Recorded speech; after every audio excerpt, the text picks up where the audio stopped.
warahmatullahi wabarakatuh. Alhamdulillahi rabbil alamin.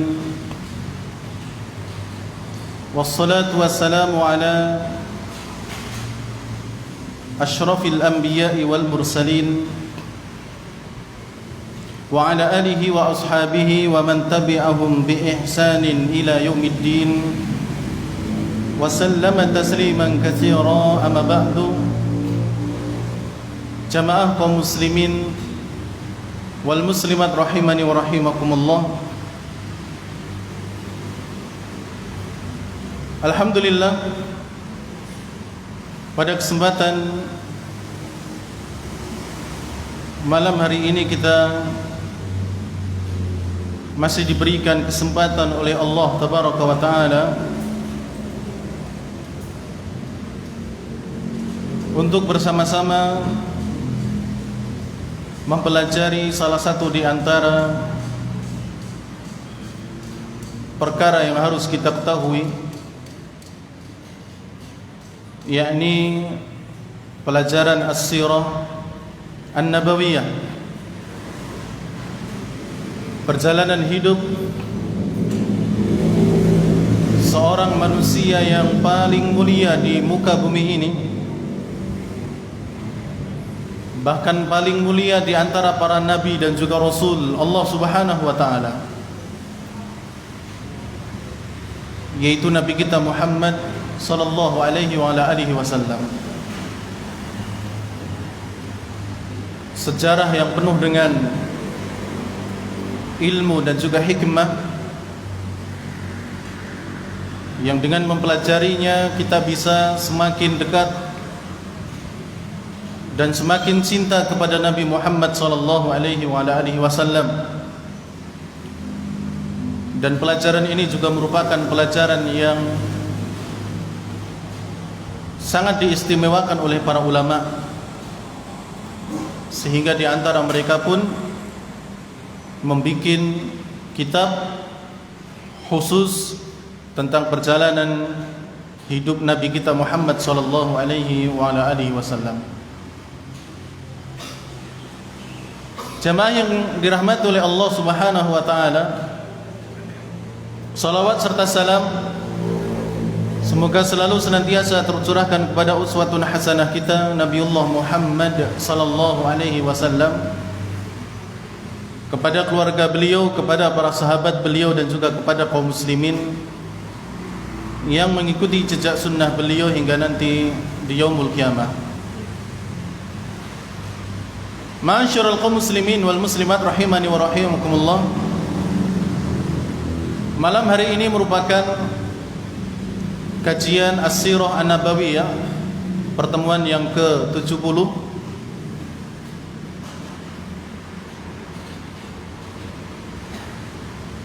Dan materi yang akan kita sampaikan adalah masih terkait dengan hijrahnya Nabi Muhammad sallallahu alaihi wa ala alihi wasallam ke Madinah, bagian yang kedua. Pada kesempatan yang telah berlalu, cerita kita sampai kepada kisah ketika Nabi sallallahu alaihi wa ala alihi wasallam berada di Gua Thur atau Gua As-Thawr, ya, Gua Thawr, gua yang terletak di luar kota Mekah ke arah selatan. Jadi setelah Nabi SAW bersembunyi di Gua Thur selama 3 hari,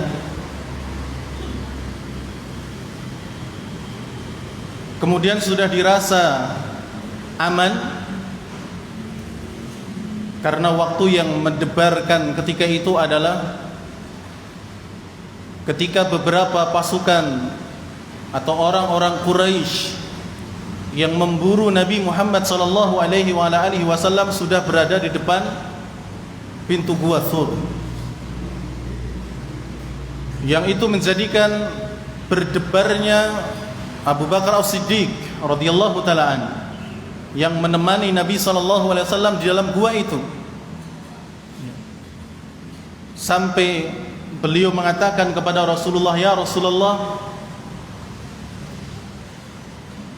lau ta'ta'a," seandainya mereka, para pemburu kita itu yang ada di mulut gua Thur ini menundukkan kepala mereka ke bawah, melihat kaki mereka sendiri saja, niscaya mereka akan melihat kita. Lalu Nabi SAW menenangkan sahabatnya yang mulia tersebut dengan mengatakan, "Uskut ya Abu Bakrin." Diamlah wahai Abu Bakar, tenanglah wahai Abu Bakar. Apa pendapatmu jika ada dua orang di dalam sebuah gua, kemudian yang ketiganya adalah Allah Subhanahu wa taala? Artinya penolongnya adalah Allah Subhanahu wa taala. Lalu diamlah ya Abu Bakar As-Siddiq. Bahkan ketika itu Nabi SAW mengatakan, "La tahzan, innallaha ma'ana." Jangan khawatir, jangan takut wahai Abu Bakar, sesungguhnya Allah bersama kita. Sesungguhnya Allah bersama kita. Dan kalimat itu diabadikan oleh Allah Subhanahu wa taala di dalam Al-Qur'an. Id qala li sahibihi la tahzan innallaha ma'ana. Tatkala dia mengatakan kepada saudaranya, kepada sahabatnya, janganlah takut dan khawatir, sesungguhnya Allah bersama kita. Itu adalah waktu yang mendebarkan bagi Abu Bakar As-Siddiq. Karena pasukan itu sudah ada di depan mulut gua. Mereka tinggal menengok ke bawah, sudah di situ ada Rasulullah, ada Abu Bakar As-Siddiq. Namun sekali lagi Allah Subhanahu wa taala adalah penolong mereka. Allah memalingkan pandangan orang-orang yang ingin mengejar keduanya kepada hal yang lain, sehingga Rasulullah dan juga Abu Bakar tidak terlihat di sana. Maka setelah dirasa aman, maka Nabi Muhammad SAW dan juga Abu Bakar As-Siddiq keluar dari Gua Thur dan melanjutkan perjalanan ke kota Madinah. Dan ketika itu penunjuk jalan yang disewa oleh Abu Bakar yang bernama Abdullah bin Uraiqid Al-Laythi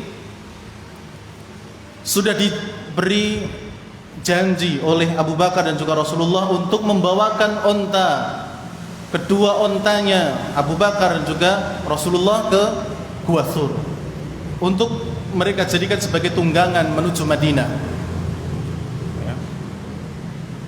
Jadi berangkatlah 4 orang, yakni Rasulullah, kemudian Abu Bakar As-Siddiq, kemudian ada Abdullah bin Uraiqid Al-Laythi yang ketika itu dia masih agamanya adalah musyrik.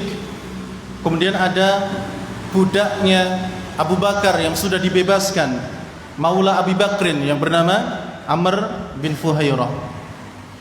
Keempat orang ini berjalan menuju Madinah, melanjutkan perjalanan mereka setelah 3 hari menginap di Gua Thur, yakni Rasulullah dan juga Abu Bakar.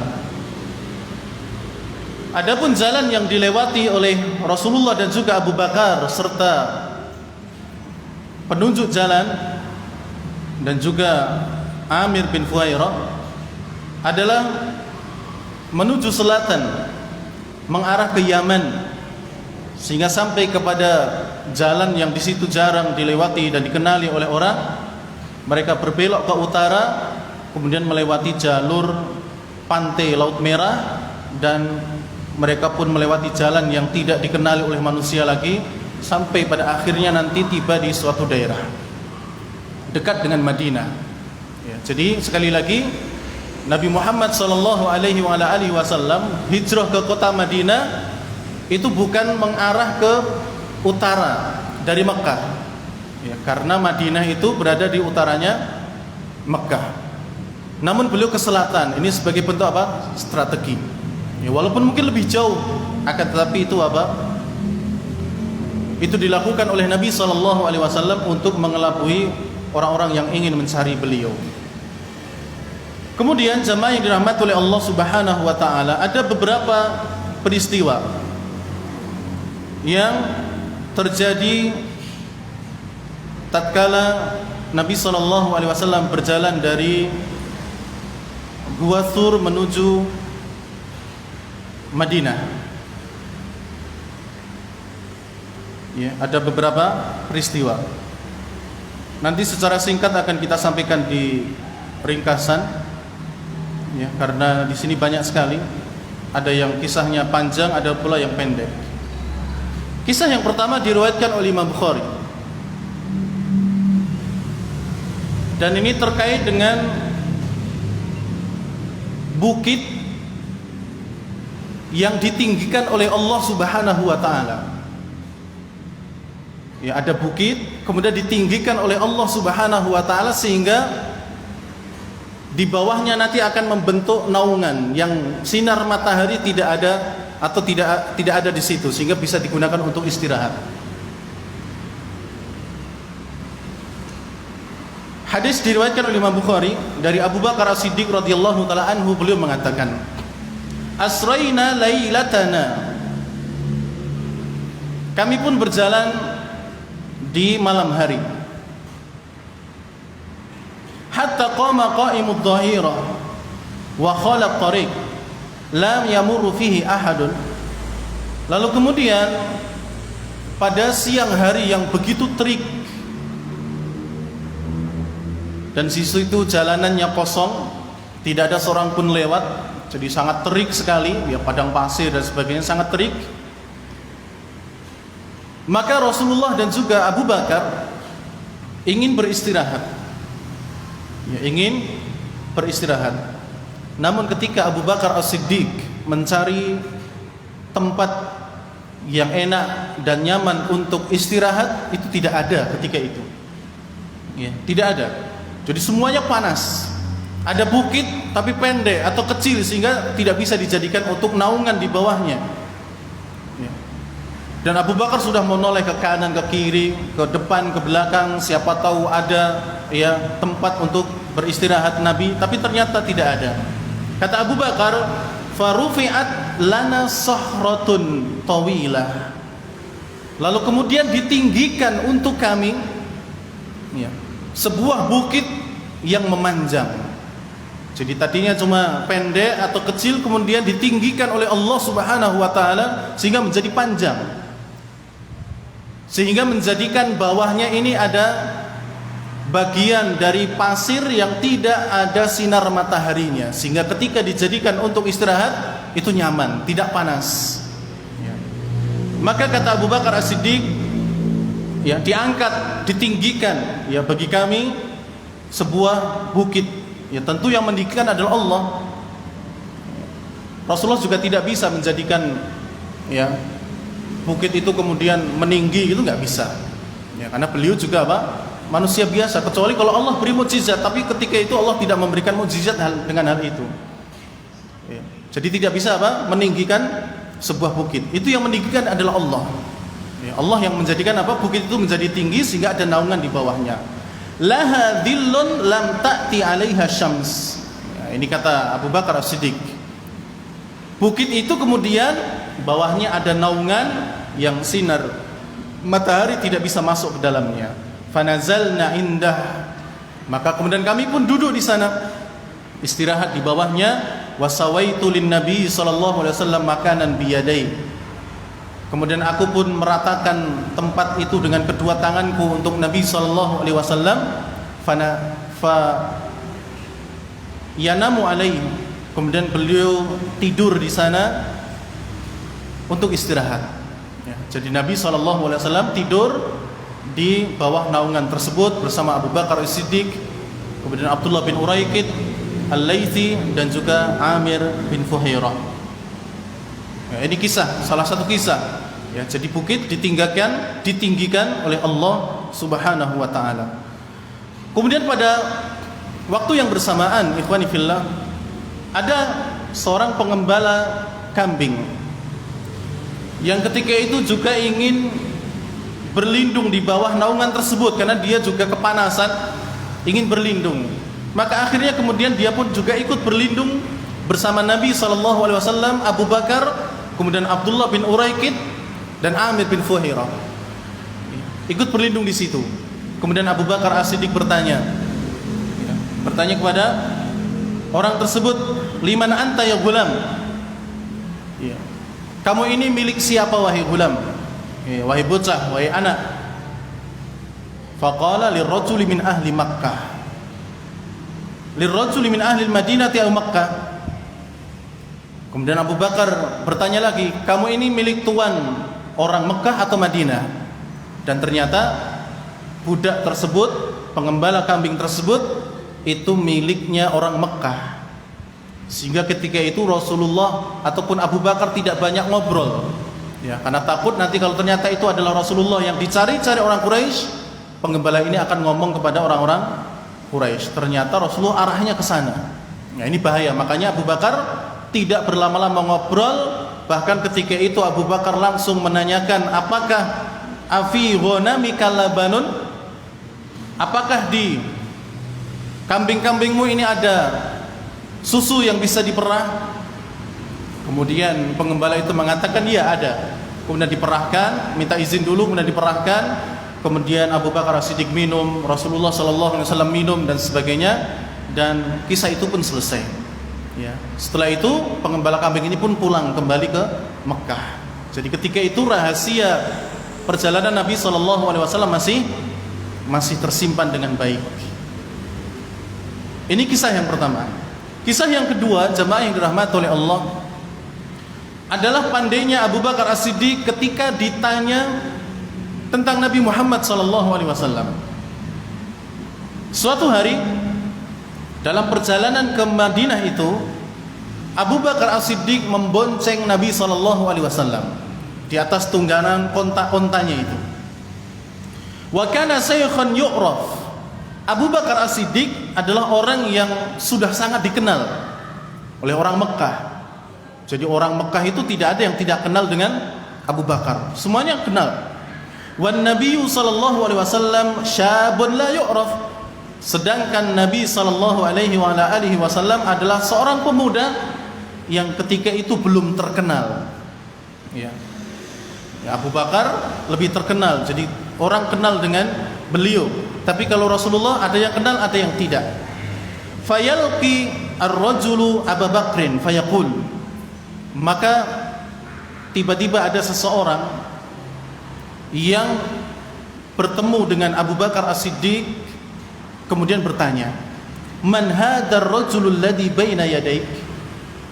Wahai Abu Bakar, orang yang ada di sampingmu ini siapa?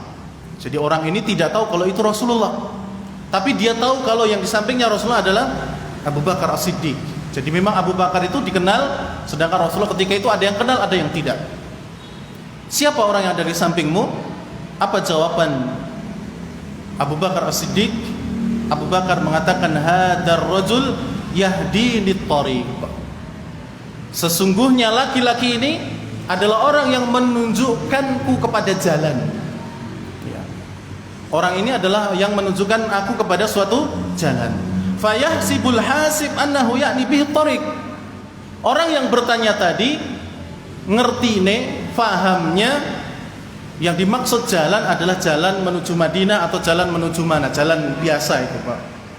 Ya, dia itu fahamnya dari jawaban Abu Bakar ini bahwa Rasulullah itu adalah orang yang sebagai penunjuk jalannya Abu Bakar. Padahal wa innama ya'ni sabilal khair. Tapi yang dimaksud oleh Abu Bakar As-Siddiq adalah bahwa Rasulullah ini adalah penunjuk jalanku kepada kebaikan. Ini ngapusi atau tidak? Tidak. Ya. Ini enggak ngapusi. Ini siapa Abu Bakar? Itu adalah orang yang menunjukiku jalan. Udah, ini enggak ngapusi. Ya. Cuman enggak dilanjutkan jalan apa kan gitu. Maka yang tanya ini fahamnya, oh dia yang menunjuki Abu Bakar jalan menuju jalan atau tempat yang ingin dituju oleh Abu Bakar. Jadi ini enggak ngapusi. Ya, berbeda dengan orang yang jualan. Ya, Pak, saya beli barang Anda 100.000. Wah, belum bati, Dik. Belum bati. Padahal dia belinya 50.000 ketika kulaan. Ini ngapusi atau tidak? Ngapusi. Coba kalau dia jawabnya, batine urung akeh, Dik. Lah itu baru, itu enggak ngapusi. Ya. Belum akeh, tapi sudah setengah sendiri kan itu. pengennya bati 100%.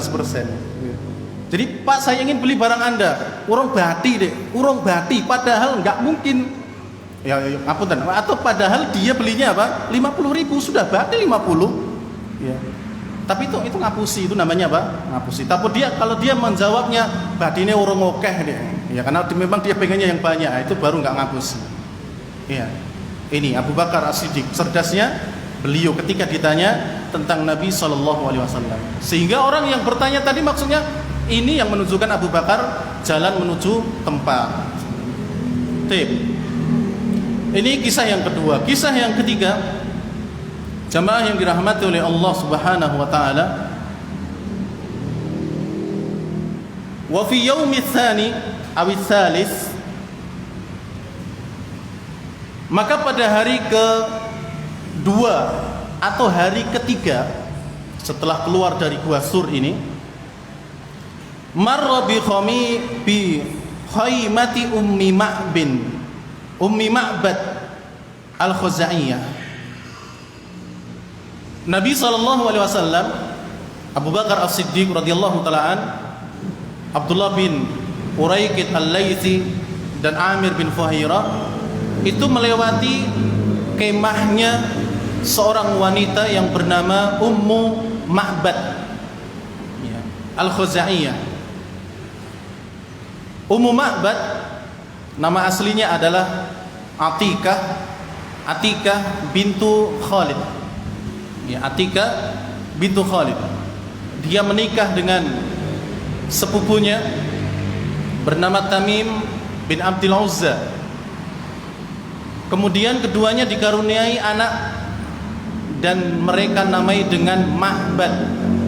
Ya, namanya anaknya Ma'bad, sehingga Atikah bintu Khalid dan juga Tamim bin Abdul Uzza berkunyah dengan anaknya. Ya. Kalau yang istri berarti Ummu Ma'bad, kalau suaminya berarti Abu Ma'bad. Nah, keluarga kecil ini tinggal di suatu daerah yang bernama Qudayd. Ya. Yaitu daerah antara Mekah dengan Madinah. Ya, daerah Qudayd namanya. Kalau di sini disebutkan kurang lebih 130 km dari Mekah. Ya, 130 kilometron min Makkah. Ya, dari Mekah. Dan kebiasaan keluarga Ummu Ma'bad adalah ketika ada orang yang melakukan perjalanan kemudian lewat di kemahnya atau di rumahnya Ummu Ma'bad ini, karena memang bukan rumah, kemah, hanya sekedar ya sangat sederhana sekali. Maka kalau ada makanan dan minuman itu akan dijamukan kepada orang yang lewat. Kalau ada yang lewat mampir minta makan atau minum akan diberi. Ya, akan diberi. Namun ketika Rasulullah dan Abu Bakar lewat di depan kemahnya Ummu Ma'bad, ketika itu Ummu Ma'bad tidak memiliki makanan ataupun minuman sedikit pun.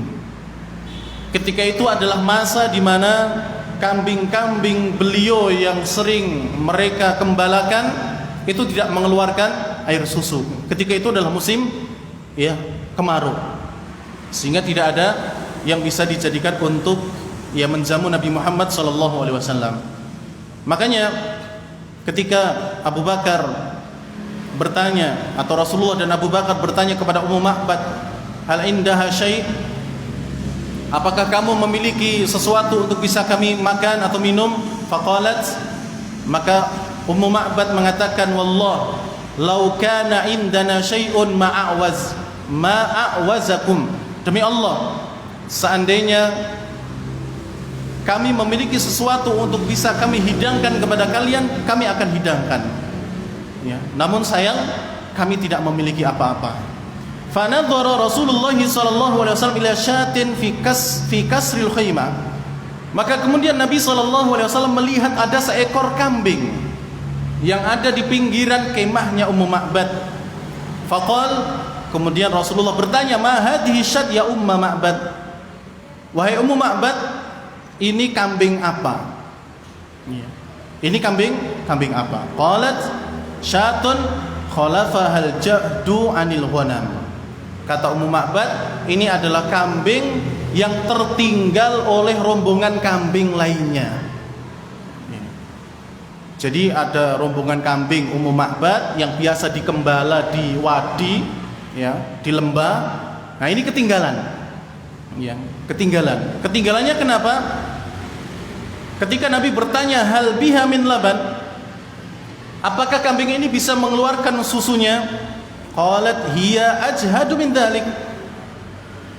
Itu lebih parah daripada ya sekedar ketinggalan. Jadi dia saja sudah ketinggalan plus nggak bisa keluar apa? Susu. Susunya sudah tidak bisa keluar lagi kambing tersebut. Faqal, maka kemudian Nabi sallallahu alaihi wasallam mengatakan ata'danini li an ahlibaha. Bolehkah, apakah engkau mengizinkan kepadaku untuk aku perah susunya? Kata Nabi sallallahu alaihi wasallam. Qalat, kata Ummu Ma'bad, na'am. Iya, boleh. Demi ayah dan juga ibuku, silahkan kalau memang engkau merasa kambing itu bisa mengeluarkan susunya.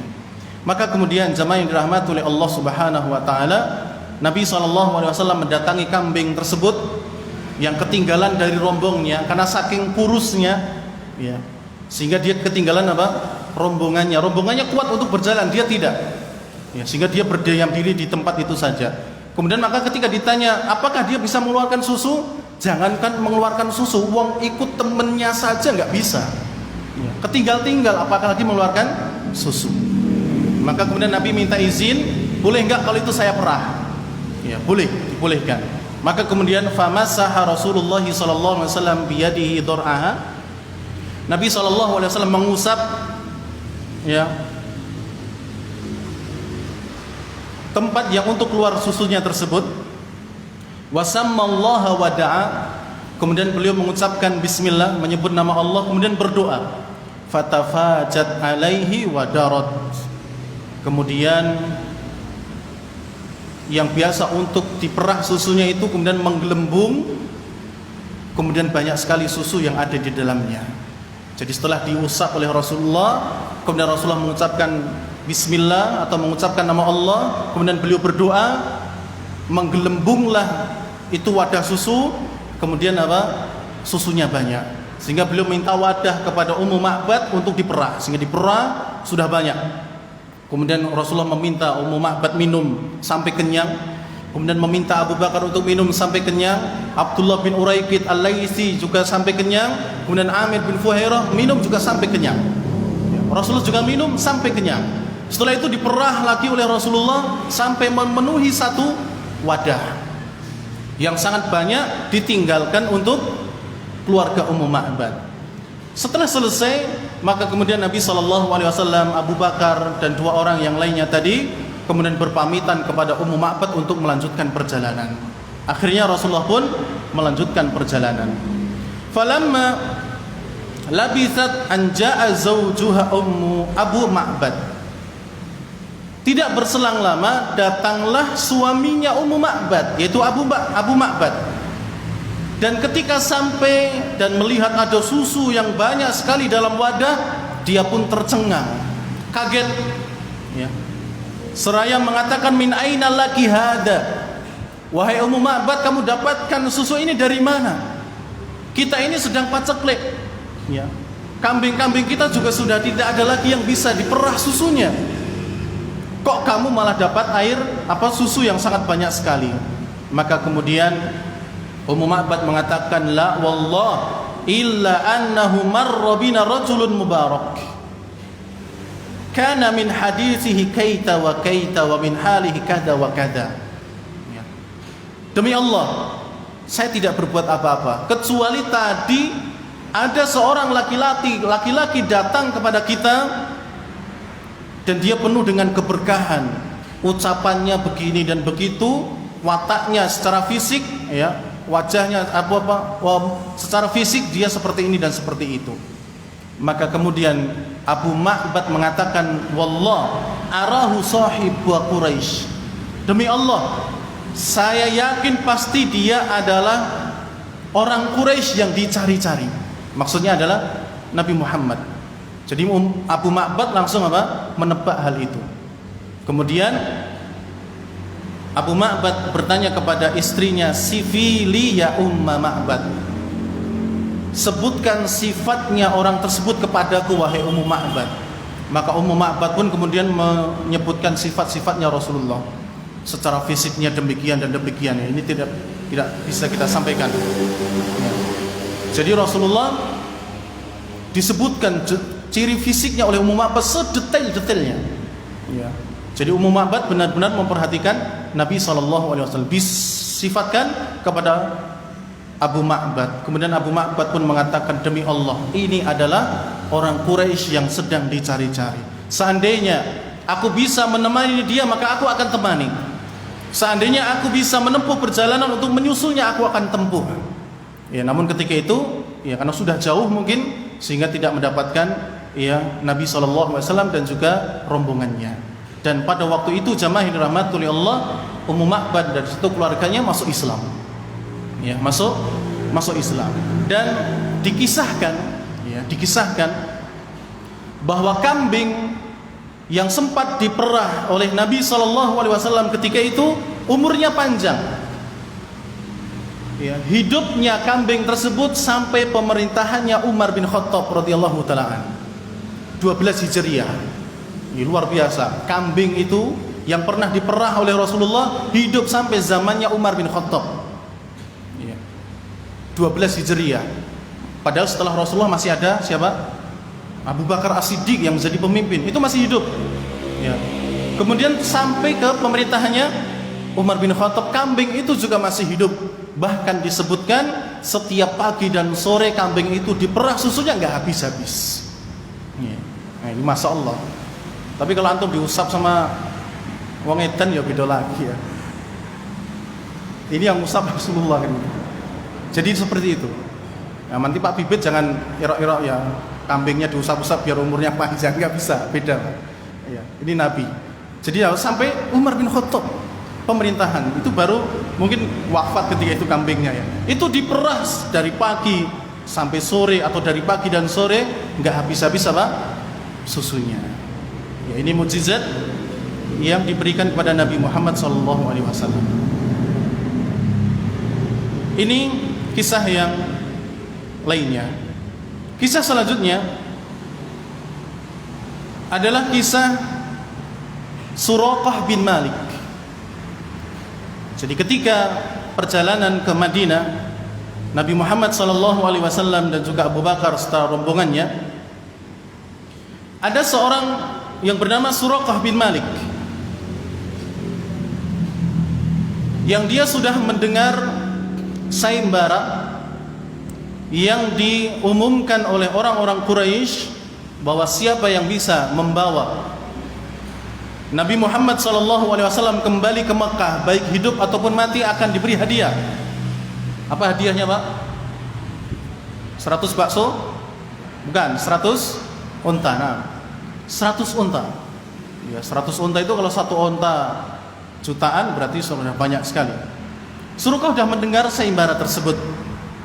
Maka ketika dia duduk dengan kaumnya, bainama ana jalisun fi majlisin min majalisi qaumi Bani Mudlij, ya, ketika Suraqah ini duduk dengan kaumnya dari Bani Mudlij, aqbala rajulun minhum hatta qama alaina wa nahnu julus.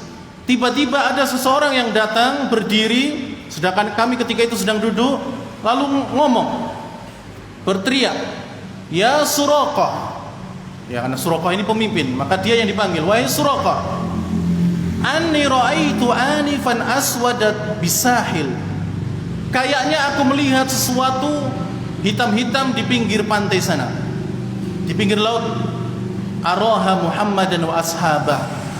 Dan saya kira kayaknya dia adalah Muhammad dan juga sahabat-sahabatnya.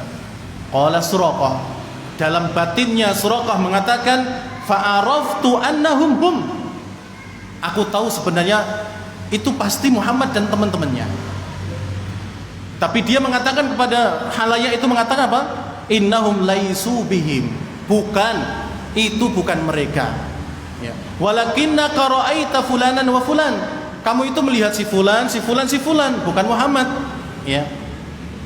Yang mereka baru saja lewat di hadapan kita. Jadi Suraqah dalam hatinya kayaknya memang benar itu adalah siapa?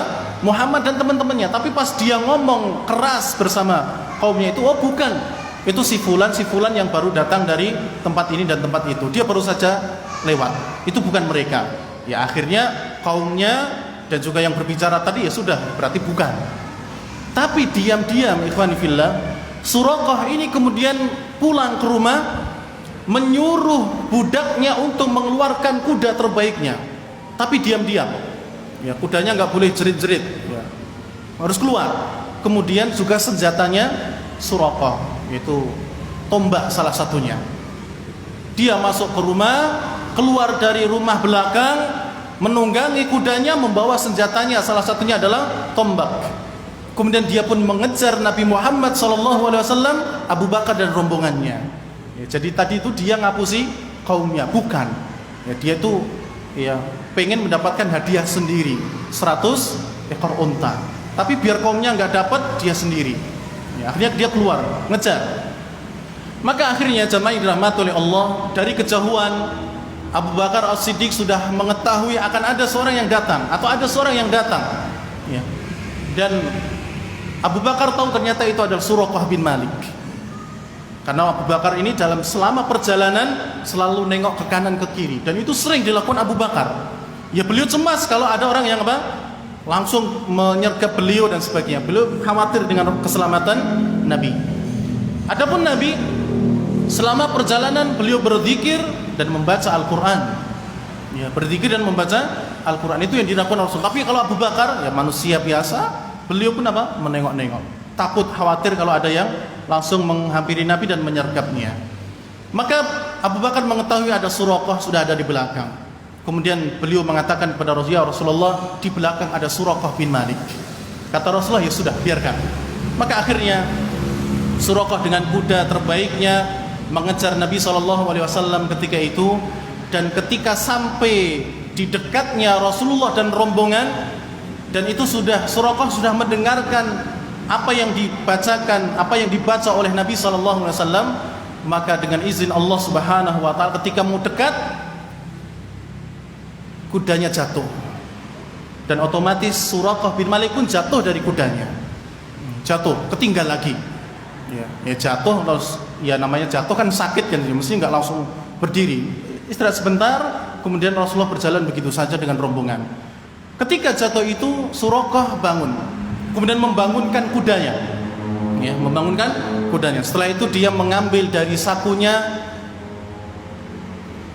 undian. Ya, undian. Enggak tahu apakah itu bentuknya panah. Ya, kalau sana itu terkadang kalau ingin mengerjakan sesuatu diundi dulu. Apa sih namanya? Diadu nasib, mengadu nasib. Azlam. Ya. Jadi kalau mau pergi ke sesuatu, ngelempar dulu. Kalau yang keluar adalah warna merah misalnya, berarti nggak jadi. Tapi kalau warna putih, oh jadi.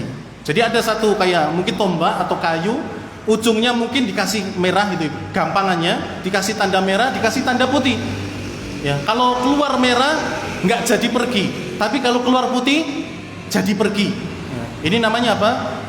Mengundi nasib. Ya, dan ini syirik, tidak boleh. Ya, dan Allah Subhanahu wa taala mengatakan, ya ayyuhalladzina amanu innamal khamru wal maisiru wal ansab wal azlamu rijzun min amali syaitan. Ya, wahai orang-orang yang beriman, sesungguhnya khamr, judi, mengundi nasib, ya, dan sebagainya itu adalah rijsun, perbuatan najis, min amali syaitan, termasuk perbuatan syaitan. Fajtanibu, tinggalkanlah. Nah, ini enggak boleh. Jadi kalau antum pengen bangun rumah, lempar dulu koin. Ya, kalau keluar gambare wayang, oh jadi. Ya, ke kayon, oh, jadi. Tapi kalau keluar yang lain, enggak jadi, enggak boleh. Ya, ini syirik. Nah, Suraqah ini melakukan itu. Ketika diundi nasibnya dia, keluar apa? Tanda merah. Berarti enggak boleh ngejar lagi. Ya, enggak boleh apa? Ngejar lagi. Tapi apa kata Suraqah? Nah, ini ngapusi. Ya, jadi kata dia sendiri, asaitu al-azlam, aku bermaksiat dengan undianku sendiri. Udah, pokoknya saya mau berangkat. Ya, ini orang musyrik saja nggak tahu, ya nggak percaya dengan kemusyrikan yang dia lakukan. Jadi pas diundi itu keluar apa? Merah, Pak. Intinya berarti kamu itu nggak boleh ngejar Rasulullah. Tapi ternyata dia bang ngeyel, nggak, ini ngapusi, saya kejar lagi. Sampai ketika dia mendekati Nabi dan rombongannya, mendengar apa yang diucapkan Rasulullah, jatuhlah kuda itu sampai tersungkur masuk ke dalam tanah sampai kedua, ya mungkin kita bisa katakan lengan depannya itu, ya kudanya. Dan otomatis Suraqah juga Pak, jatuh. Pas jatuh tersebut, dia ngambil lagi undiannya, diundi lagi, keluar apa? Warna merah. Artinya dia nggak boleh ngejar lagi, tapi dia nggak, ini ngapusi, saya mau kejar. Kejar lagi, dia bentak kudanya sampai apa? Keluar kaki kudanya tersebut, kejar lagi. Pas mau ketiga lagi, dekat dengan Nabi, jatuh lagi. Sampai akhirnya dia sadar, kayaknya Muhammad dan juga rombongannya ini dijaga. Ya, nggak sembarangan. Berarti dia dijaga. Maka akhirnya dia pun apa? Berhenti dari mengejar, seraya berteriak, saya tidak akan mengganggu kalian. Saya tidak akan mengganggu kalian dengan teriak. Padahal tadinya diam-diam. Ya, saya tidak akan mengganggu kalian dengan teriak. Kemudian mereka ya menengok kepada Suraqah dan Suraqah pun menghampiri Rasulullah. Nah, pas dihampiri itu dengan kudanya biasa, nggak jatuh lagi ketika itu. Ya, karena sudah ya itu tadi sudah nggak akan ingin mengganggu lagi. Pas ketemu dengan Nabi SAW, ya maka Suraqah bin Malik ini meminta surat perjanjian, jaminan keamanan untuk dirinya. Kemudian ditulis oleh Amir bin Fuhairah surat perjanjian, dan itu nanti berfungsi ketika di Perang Badar kalau tidak salah. Ya. Surat itu kemudian ya kan pertempuran antara kaum muslimin dan orang-orang musyrikin. Dan perjanjian itu diberikan kepada Rasulullah atau di Fathu Mekah kalau tidak salah. Kemudian ditepatilah perjanjian. Jadi isi perjanjian itu adalah bahwa Suraqah bin Malik ini dilindungi oleh Rasulullah. Kalau ada yang mau mengganggunya tidak bisa karena sudah dilindungi oleh Rasulullah. Bahkan nanti kalau dia ditahan oleh orang muslim bisa dibebaskan dengan surat tersebut. Maka di Fathu Mekah atau di kejadian yang lain dia menyerahkan surat itu kepada Rasulullah. Kemudian Rasulullah mengatakan hari ini adalah hari untuk berbuat baik dan membalas kebaikan seseorang. Akhirnya dijaminlah keselamatan Suraqah bin Malik, dan saat itu pula dia masuk Islam. Ya, Suraqah bin Malik. Dan wajahnya Suraqah bin Malik ikhwani fillah ini pernah dijadikan oleh penyamaran syaitan di perang Badar. Ya, jadi pas perang Badar ada syaitan yang menyamar seperti Suraqah bin Malik, pemimpinnya Bani Mudlij, dan dia mengobarkan ya semangatnya orang-orang musyrikin, ya kalian pasti akan menang dan sebagainya. Tapi ketika pasukan Quraisy, pasukan musyrikin bertemu dengan pasukan kaum muslimin, setan atau jin yang menyamar sebagai Suraqah bin Malik itu kabur, pergi. Ya takut karena ternyata ketika itu kaum muslimin dibantu oleh malaikat yang turun dari langit. Nih, jadi Suraqah bin Malik ketika itu bertemu dengan Nabi SAW, menulis surat perjanjian. Kemudian Nabi mengatakan, akhfi anna, sembunyikan kami, ya sembunyikan kami. Tadinya ingin ikut Rasulullah, tapi ternyata Rasulullah bilang, nggak usah, kamu di sini saja dan halo orang-orang yang ingin mencari kami, sembunyikan kami. Kemudian beberapa perbekalan Suraqah diberikan kepada Nabi. Nabi melanjutkan perjalanan ke Madinah, Suraqah tetap di tempat tersebut. Sehingga datanglah orang-orang yang ingin mengejar Nabi SAW di hari yang berikutnya. Kemudian Suraqah mengatakan, enggak usah, saya sudah nyari-nyari Muhammad enggak ketemu. Ya padahal sudah ketemu. Ya saya nyari Muhammad enggak ketemu, dah pergi sudah kalian. Enggak usah lewat sini karena di sana tidak ada. Oleh karena itu para ulama mengatakan di pagi hari Suraqah bin Malik menjadi musuhnya Rasulullah, tapi di sore hari Suraqah bin Malik menjadi tameng dan ya bentengnya Nabi SAW. Kan pertama kan mau membunuh, tapi nggak bisa-bisa, jatuh. Akhirnya pada sore harinya dia menjadi tamengnya Rasulullah. Jadi kalau ada orang yang ingin mencari Rasulullah, nggak usah, ya kalian kembali saja. Saya sudah ke sana, nggak ada jejak. Saya ke sana, nggak ada Muhammad. Ya. Padahal sudah ketemu. Makanya Abu Bakar As-Siddiq mengatakan, ya irtahalna wal qaumu yutlibunana. kami ini berjalan ke Madinah, sedangkan kaum kami mencari kami. Falam yudrikna minhum ahadan ghairu Suraqah bin Malik. Dan tidak ada seorang pun yang bisa menemui kami kecuali Suraqah bin Malik. Jadi sebenarnya Suraqah bin Malik sudah menemui Rasulullah, ketemu dengan Rasulullah. Adapun yang lainnya mereka tidak mendapatkannya. Kemudian jemaah yang dirahmati oleh Allah Subhanahu wa taala, ada beberapa kisah yang lain sebenarnya, seperti kisah bertemu dengan Buraidah bin Al-Husayb, ya. Beliau ketika itu bersama 80 orang, atau dalam kitab Ar-Rahiq Al-Maktum ini disebutkan nahwa samanina baitan, 80 rumah. Maksudnya isi rumah itu ada 80 rumah, isinya itu ikut bersama dengan Buraidah bin Husayb ketika itu. Bertemu dengan Nabi, fa aslama. Buraidah ini masuk Islam, wa aslamu, kemudian yang lainnya juga ikut masuk Islam. Bertemu dengan rombongan Buraidah bin Al-Husayb. Kemudian Rasulullah sholat bersama mereka, sholat Isya, kemudian melanjutkan perjalanan. Ada kisah pula bertemu dengan rombongannya Zubair, Az-Zubair dari Syam. Ketika itu mereka sedang melakukan perjalanan dagang dari Syam, bertemu dengan Rasulullah dan sebagainya. Dan Zubair memberikan pakaian kepada Nabi SAW dan juga Abu Bakar, seluruhnya berwarna putih, serba putih, kasih pakaian.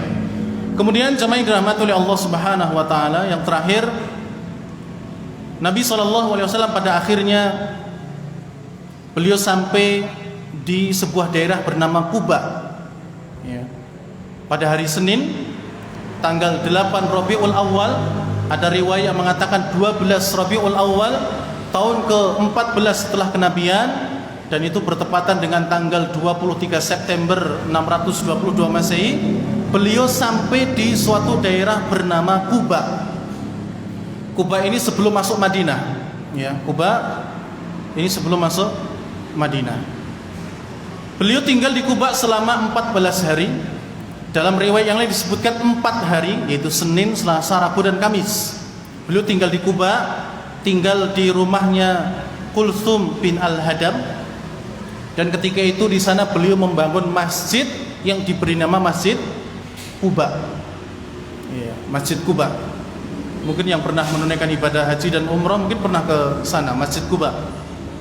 Ini dulu belum masuk daerah Madinah. Quba ini dulu adalah nama sumur, namun kemudian menjadi nama sebuah desa di luar, ya, di luar Madinah. Namanya adalah Quba, dan masjidnya ketika itu juga namanya adalah Masjid Quba.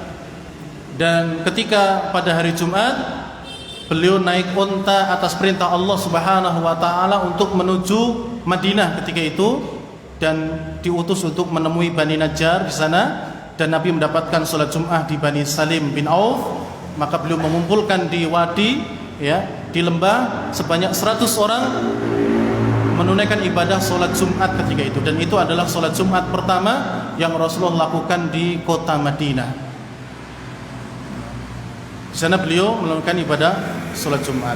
Dan nanti setelah itu, setelah sholat Jumat, beliau masuk ke Madinah di Bani Najjar, menunggangi onta beliau, dan di mana onta itu berhenti, disitulah beliau akan menginap, dan disitu pula beliau akan bertempat tinggal.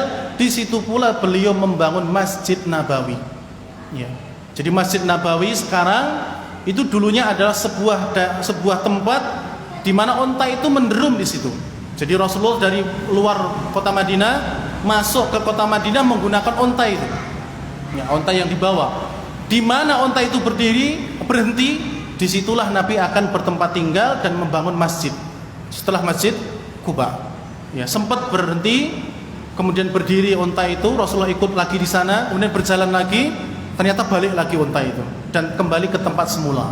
Disitulah Nabi bertempat tinggal, berumah, kemudian beliau juga mendirikan, ya, Masjid Nabawi di mana onta ketika itu menderum. Nanti insyaallah akan kita lanjutkan di kesempatan yang lain biidznillah subhanahu wa ta'ala, yaitu ketika Nabi SAW masuk ke kota Madinah. Kemudian jamaah yang dirahmati oleh Allah, terakhir yang ingin kita sampaikan, riwayat yang menyebutkan bahwa ketika Nabi SAW masuk ke Madinah, ya, kemudian kaum muslimin ketika itu mereka membacakan sebuah nasyid yang mungkin sudah kita kenal seperti Thala'al badru alaina min saniyatil wada dan seterusnya, ya, wajaba syukru alaina. Itu menurut para ulama ada yang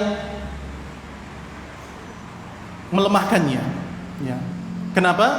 Karena saniyatil wada adalah suatu tempat yang kalau Nabi SAW lewat dari sebelah utara Mekah baru bisa lewat saniyatil wada.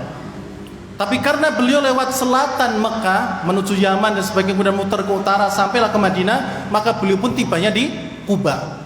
Ya. Dan ini yang menunjukkan bahwa lemahnya riwayat tersebut. Ya. Karena saniyatil wada itu berada, ya, di sebelah utaranya Mekah. Jadi kalau Nabi itu mengikuti jalur yang benar, jalur yang memang biasa dilewati manusia ke Madinah lewat utara, itu nanti akan lewat Saniyatul Wada, tempat yang namanya Saniyatul Wada. Tapi karena beliau lewat selatan, maka beliau pun akhirnya tibanya di mana? Quba. Ya, ini wallahu taala a'lam bishawab. Demikian apa yang bisa kita sampaikan, mudah-mudahan bermanfaat. Insyaallah kita lanjutkan di kesempatan yang lain.